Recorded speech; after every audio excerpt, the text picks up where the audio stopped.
This is an examination of the hidden human condition. This is the Hidden Killers Podcast. With Tony Brueski. We are joined right now by defense attorney and host of the podcast Defense Diaries, Bob Motta. Bob, we're talking about Brian Kohberger. Now they have this speedy trial waived, but for quite a bit of time there, it seemed Ann Taylor was trying to find any way to delay it without technically the clock ticking down. Obviously now that has been taken away. The clock has been taken away, but they have time to take a closer look at some of the evidence in greater detail. And there's been a lot of arguments about what they should or should not have access to. And our argument has been everything that we've been hearing about with the IGG and all that data and the research that she wants. And the state is, claiming, look, it doesn't fall under Rule 17 and we don't have to give it to you. It's not discoverable. We're not going to even use it at trial. Why do you need it? And that's a much bit like that is probably something that we can have an entire conversation about, because I don't know if you follow my Twitter at Defense_Diaries, but you should. And it's been something that I've been debating a lot, because if she files a motion to suppress, it's going to get denied. But I feel, as to the IGG stuff, because the argument is because we're dealing with third parties. Okay. So typically what we have is a situation where somebody is going to submit their profile either to a public database or a private, as like Ancestry or 23andMe. They're private. They require a warrant in order for law enforcement to get in there. But people can opt in, to put their name into, GEDmatch, and law enforcement has access to those. So the question becomes, and it's really a case of first impression, meaning that it has never been dealt with, because this is a brand new form of science that is being introduced into the courts. So like with anything that's new in terms of scientific discovery or techniques that are being used by law enforcement or by prosecutors in order to try to get convictions, it has to be tested to see that it's not junk science. So this is it's so brand new that it hasn't been vetted yet.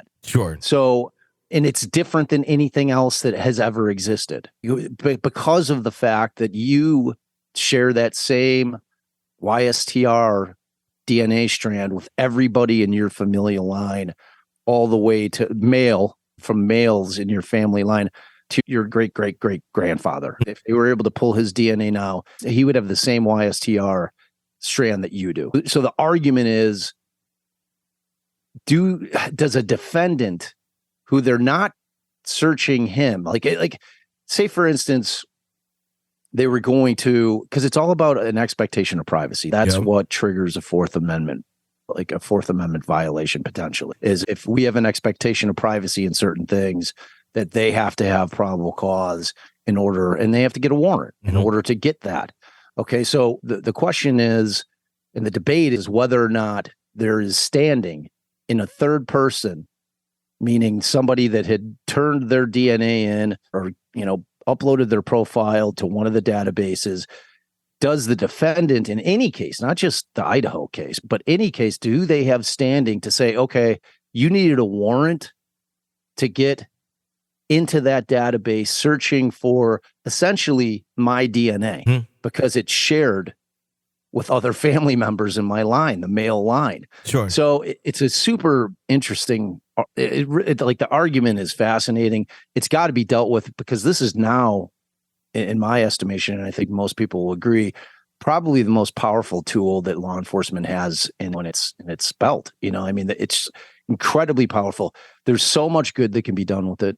This is not a conversation where we're saying we shouldn't use it. No, we're saying, at least people that care about civil rights and civil liberties are saying, look, use it, but you have to get a warrant, just like you do for anything else. And that it's a strange argument, because there's just never been technology like that, because there's a voluntariness, like in terms of if you send your phone data off, okay, like if you're sending a text, know that is going through your phone carrier. Okay, so you're voluntarily doing that. So if you put some inculpatory text and you texted to somebody, hey, I just committed this crime, and you send it off to somebody, because you voluntarily typed it and sent it, that you have sent it off to a third party. So, there was there's been some cases, there's a line of cases where initially they said, okay, you did that voluntarily, you sent it to a third party. And if law enforcement wants to go to that third party, you have no claim, no standing to say, look, there was a Fourth Amendment violation of my rights, because they're dealing with third party, not you. You understand? So that's the difference. The difference here is that there is nothing voluntary about your distant relatives sharing your DNA. That's just a fact. It exists as a fact in the world. Yeah. So it's going to require us to have a much longer conversation. I know we're trying to get some other cases. But it's a fascinating issue. And I think it's going to come up. I hope that she has the time to file that motion to suppress. She'll lose it because right now, as the law stands, there is no standing for him to make a claim as to that. Sure. So he'll lose it, but that's how you get to the appellate court. Yeah. He gets convicted, then he appeals, then the issue is in the appellate courts, and it can make its way all the way up to the Supreme Court. And it has to. It has to be resolved. It's got to be something either, there's 2 or 3 states that have already legislated law as to it. I believe Maryland, and theirs is very strict.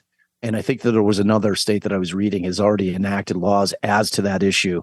But eventually, laws that are created by the legislature, they get litigated. That's what lawyering is all about. The whole thing is about interpretation. You have the state interpreting it one way, and you have the defense interpreting another way. And then you leave it to a judge to decide, okay, here's what the statute says, and this is how it applies.